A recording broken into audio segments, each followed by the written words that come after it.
Hola amigos, parantos, kumaha damangos. Oke, kita lanjut ya part 6-nya.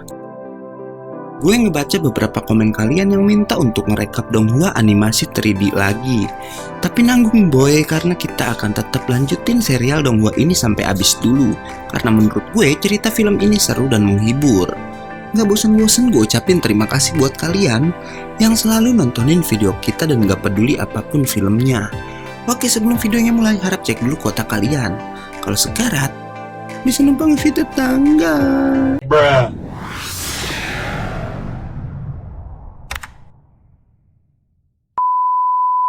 Setelah pertandingan Huhu melawan Aoniken, akhirnya tiba pertarungan antara Chulan melawan Zensidu. Semua penonton mendukung Zensidu karena ulah Chulan di pertarungan sebelumnya. Ternyata sebelum pertarungan Chulan, Yuki yang kemarin meributkan taruhan dengan si gendut Zaryu telah dikalahkan oleh si Koketsu. Ia bilang hal buruk telah terjadi di pertarungannya dan berniat melaporkan hal itu pada Rikukin. Si Chulan yang songong berlaga nunggu lawannya sambil sebat dulu nih guys. Tapi Zensidu tak muncul walau panitia memanggilnya berkali-kali. Dan karena dicari kemana-mana tak ketemu, Zensidu pun dinyatakan gugur dan Chulan keluar sebagai pemenangnya. Lawan yang Chulan curangi di pertandingan sebelumnya pun memasuki arena karena tak terima dengan kecurangan Chulan. Tapi ia dihalangi oleh panitia pertandingan. Melihat kepintaran Chulan, Fu Chancao jadi makin menyukainya dan menyuruh anak-anaknya menjaga hubungan baik dengan Chulan. Berbeda dengan Chancao, dua tetua ini terlihat sangat membenci si Chulan. Sementara Yuki membawa teman-temannya yang sedang tak ada jadwal bertarung untuk menemui Rikukin. Si Yuki yang kekuatannya bisa memakan ki milik orang lain menyadari kalau ki Koketsu adalah ki milik Chinchu dari Zensei. Tak hanya itu, ki Chinchu pun telah bercampur dengan ki orang lain yang telah Kotetsu bunuh dan telah diserapnya. Kekuatan Chinchu yang bernama Kamikin adalah kekuatan yang bisa ia pinjamkan pada orang lain dan sebagai kontraknya, tiap orang yang dibunuh ki-nya akan dibagi dua dengan Chinchu hingga membuatnya semakin kuat. Sedangkan orang yang dipinjamkan kekuatan semakin gila dan ketagihan untuk membunuh. Shin lalu beralih pada Koketsu yang mencoba membunuh orang lagi. Namun ternyata orang itu adalah seorang penyusup bernama Yoku Gadoku yang juga sudah menyusupkan banyak orang ke Tenshifu untuk melakukan kekacauan. Ia lalu menyuruh Koketsu untuk tak melakukan pergerakan tanpa seizin darinya. Kalau gue tebak, mungkin nanti ceritanya kayak Naruto waktu ujian Chunin ya guys. Sementara si Chulan ditemui dua orang pengawal dari dua tetua tadi yang bernama Roji dan Ouai untuk membawa Chulan bertemu keduanya. Karena pengawal itu bilang dua tetua mengenal kakek Chulan, si Chulan pun mau ikut bersama mereka. Tanpa basa-basi, si tetua pun langsung meminta teknik Kitaigen pada Chulan dan imbalannya Chulan bisa meminta apapun yang dia mau. Si Chulan udah bilang dia tak tahu apa-apa tentang Kitaigen, tapi si tetua tak percaya dan malah menyuruh muridnya yang bernama Rokyu menyerang Chulan. Anehnya, teknik Rokyu sama dengan teknik Roryu dari Zensei. Ternyata Roryu adalah cucu si tetua Roji dan juga adik dari Rokyu. Dan mereka berasal dari keluarga Ro yang mempunyai teknik mengendalikan jiwa. Rokyu bilang kalau si Roryu udah membunuh adik perempuannya dan karena itu ia menginginkan Kitaigen untuk balas dendam pada Roryu. Saat Rokyu akan membaca ingatan Chulan agar tahu ia berbohong atau tidak, tahu-tahu si Huhu datang dan melumpuhkan satu orang penjaga. Rokyu dan Huhu pun hampir bertarung tapi Chulan menghentikan keduanya dan ia memperbolehkan Rokyu membaca ingatannya. Walau tak ditemukan apa-apa mengenai Kitaigen dalam ingatan Chulan, si tetua Roji seperti tak mengizinkannya pergi. Beruntung Josan dan Joyon pun ikut datang ke sana untuk membawa Chulan pergi. Roji lalu berkata apa Chulan tak mau tahu kenapa kakeknya meninggalkan Tenshifu dan harus repot-repot memakai identitas palsu selama hidupnya. Dan katanya itu karena Zhang Xilin bergabung dengan Zensei. Tapi hanya itu aja yang Roji tahu dan bilang cuma Tenshi lah yang tahu alasannya. Sementara di arena pertarungan, Sei sedang melawan pria bernama Kouhin yang memiliki kekuatan api. Dengan jurus andalannya, si Sei lagi-lagi cuma menghindar karena emang ia bisa membaca semua gerakan lawan. Tapi kali ini berbeda karena Kouhin lumayan kuat. membuat Sei akhirnya mengeluarkan serangannya. Awalnya ia mengikat Kohin dengan jurus anginnya, tapi Kohin yang bisa memanaskan suhu tubuhnya mampu melepaskan diri, dan akhirnya mereka bertarung jarak dekat dengan Sei yang bisa melapisi tangannya dengan elemen baja. Si Kohin pun menyerang Sei dengan apinya dari jarak jauh. Tapi ternyata Sei juga bisa menggunakan peluru air yang adalah lawan alami dari elemen api Kohin. Lalu terjadi hal mengejutkan karena si Sei juga bisa menggunakan elemen api dan mereka pun beradu kekuatan.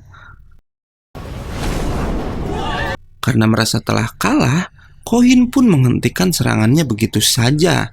Beruntung Sei cepat mengarahkan apinya ke arah lain agar tak melukai Kohin, dan ia pun memenangkan pertarungannya. Di luar arena, Kohei yang telah menerima kekalahannya pun bilang lain kali ia akan bertarung dengan Sei lagi dan tak akan kalah darinya. Ternyata di dekat situ ada Chulan bersama Huhu dan Josan. Lagi-lagi si Huhu akan berencana mengubur Sei karena ia bisa jadi lawan yang menyusahkan untuk Chulan. Mereka bertiga akhirnya pergi dari sana karena ditunggu Joyon untuk menonton pertandingan selanjutnya. Dalam pertandingan itu, seorang pria bernama Soso yang kekuatannya bisa mengeluarkan jiwa seseorang keluar sebagai pemenangnya. Lalu Riron datang dan menemui mereka semua yang katanya Tenshi dan Rikukin ingin bertemu dengan orang-orang dari pengiriman kilat. Sesampainya di tempat Tenshi, mereka telah ditunggu banyak orang, termasuk para petarung yang melaporkan Koketsu pada Rikukin. Di sana juga ada seorang kakek yang katanya dulu adalah murid dari kakek Chulan. Tenshi yang melihat Huhu pun seperti mengenalinya dan terdiam sejenak. Saat Rikukin sepertinya menyadari siapa Huhu juga, Tenshi mengalihkan perhatian dan bilang sebaiknya kita membahas kenapa mereka melakukan pertemuan mendadak. Ternyata mereka semua telah berhasil menangkap Koketsu. Koketsu yang sudah tertangkap pun seperti membatu dan tak bisa bergerak. Ternyata Rikukin, Josan, dan Joyon sebelumnya sudah bekerja sama. Dan hadiah kekuatan Rikukin yang akan diberikan pada pemenang hanyalah sebagai umpan untuk memancing Zensei keluar. Josan dan Joyon juga telah meminta orang-orang dari pengiriman kilat mengepung Gunung Tenshifu untuk bersiap menghadapi serangan Zensei. Mendengar itu, Chulan memohon pada Tenshi memberitahu masa lalu kakeknya yang katanya berhubungan dengan Zensei juga. Rikukin pun meminta Tenshi memberitahukan hal itu pada Chulan. Karena Tenshi terus diam, Rikukin pun menceritakan kebenarannya. Rikukin membenarkan kalau Zhang Xilin dan beberapa orang kuat lain dulu tergabung dalam organisasi Zensei. Bahkan sahabat Rikukin, sang pencipta teknik Shutenroku pun tergabung di dalamnya. Bukan hanya mereka, ketua Tengeka yang adalah kakek dari Fu Chanchao juga dulunya adalah anggota Zensei. Total anggota Zensei saat itu adalah 36 orang kuat yang disebut 36 pemberontak. Karena hal itu, semua perguruan bergabung untuk menghancurkan Zensei yang sangat kuat, termasuk klan Tenshifu yang ikut dalam perang itu. Bahkan Tenshi bilang ialah yang mengejar Zhang Xilin bersama dengan Xinchu. Saat itu Tenshi muda dimarahi gurunya karena ia menceritakan masalah penangkapan Zhang Xilin pada Xinchu. Sedangkan Xinchu muda meminta masternya untuk mengampuni Zhang Xilin. Namun sang master tak bisa melakukan itu karena mereka sudah sepakat dengan perguruan lainnya. Xinchu bilang jika ia dan Tenshi muda akan membawa Zhang Xilin kembali secara sembunyi-sembunyi. Masternya pun bilang jika mereka berdua berhasil melakukan itu, maka ia hanya akan menghukum Zhang Xilin dengan hukuman internal klan Tenshifu. Singkatnya, Tenshi dan Xinchu berpencar mencari Zhang Xilin malam itu juga. Tapi si Xinchu tertangkap oleh orang yang sampai saat ini pun ia tak tahu siapa yang menangkapnya itu. Orang itu meminta Xinchu mengatakan di mana Zhang Xilin berada. Xinchu berhasil selamat walau sejak saat itu ia menjadi cacat dan tak bisa menggunakan kekuatannya lagi. Namun Xinchu tak pernah menyalahkan Zhang Xilin karena ia percaya Zhang Xilin tak kembali ke Tenshifu untuk melindungi teman-teman klannya agar mereka tak diserang. Chulan pun menangis mendengar kata-kata Xinchu. Xinchu bilang jika ia dan Tenshi tak pernah membenci kakek Chulan dan bahkan tetap menganggap Chulan sebagai cucu mereka. Entah kenapa mendengar cerita itu Huhu langsung keluar dan memukuli seseorang di luar. Bahkan setelah Chulan menemuinya ia pun memukulnya. Huhu bahkan tak tahu kenapa ia melakukan itu. Chulan lalu menghibur Huhu dan bilang Huhu seperti itu karena melihat Chulan yang berhasil lebih dulu menemukan keluarganya. Ia pun berjanji pada Huhu untuk menemukan tempat Huhu bisa kembali pulang juga. Dalam perjalanan pulang, Chulan dihentikan oleh Rinron dan peserta lainnya untuk mengundang Chulan karena katanya malam ini mereka mengadakan pesta. Malamnya Chulan pun pergi ke pesta itu dan berbaur dengan peserta lainnya. Joseon dan Joyeon lalu menyuruh Huhu bergabung karena katanya selama ini ayah mereka melarang Huhu bergaul kecuali dengan mereka berdua. Regyoku yang ada di tempat itu juga mengaku pada Kinka kalau alasannya selalu mengabaikan Chulan karena ia iri pada Chulan yang menguasai raihu putih yang adalah simbol dari penerus tensi. Tapi ia bilang ia akan meminta maaf pada Chulan. Ternyata Sei juga ada di sana dan menguping pembicaraan mereka. Oniken yang sebelumnya kalah oleh Huhu dan tahu kalau si Huhu nggak punya perasaan untuk dimanipulasi, mencurigai Joseon dan Joyeon yang telah membuatnya seperti itu. Ia menggunakan kekuatannya pada kedua kakak beradik untuk menggali informasi tentang Huhu. Setelah tahu jika Joseon dan Joyeon tak melakukan itu, bahkan mereka sangat peduli pada Huhu, Oniken memberitahu mereka bahwa mungkin sebelumnya ada seseorang yang telah memanipulasi pikiran dan jiwa Huhu hingga membuatnya kehilangan ingatan. Keesokan harinya akhirnya tiba pertarungan antara Huhu melawan Soso. Pertandingan itu sampai disaksikan Tenshi, Rikukin, dan Shinchu secara langsung. Sementara di arena lain adalah giliran Chulan melawan seorang pria bernama Tobun Ryu.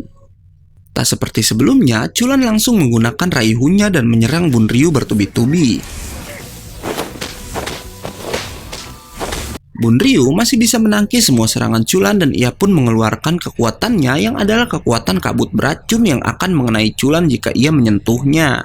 Si Chulan ternyata menggunakan peti raihu untuk menyerang Bun Ryu dari jarak jauh. Ternyata walau bertarung dengan hebat, si Chulan tetap licik karena sebelumnya ia meminta informasi tentang Bun Ryu pada si gendut yang punya aplikasi yang berisi semua informasi tentang para petarung. Makanya ia tahu kalau cara mengalahkan Bun Ryu adalah dengan menyerangnya dari jarak jauh.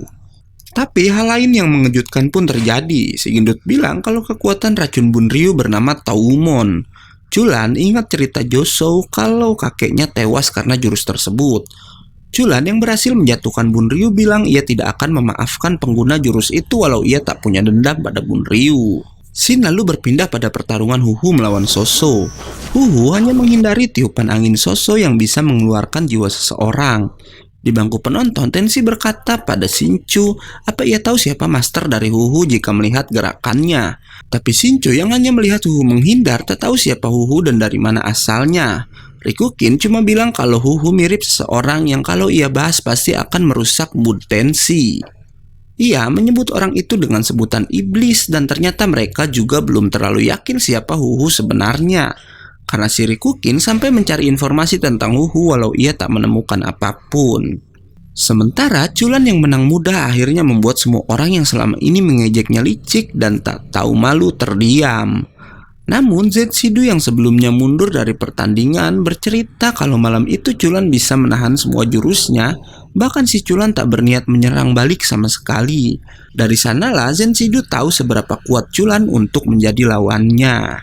Chulan lalu menonton pertandingan Huhu yang kesulitan melawan kekuatan Soso.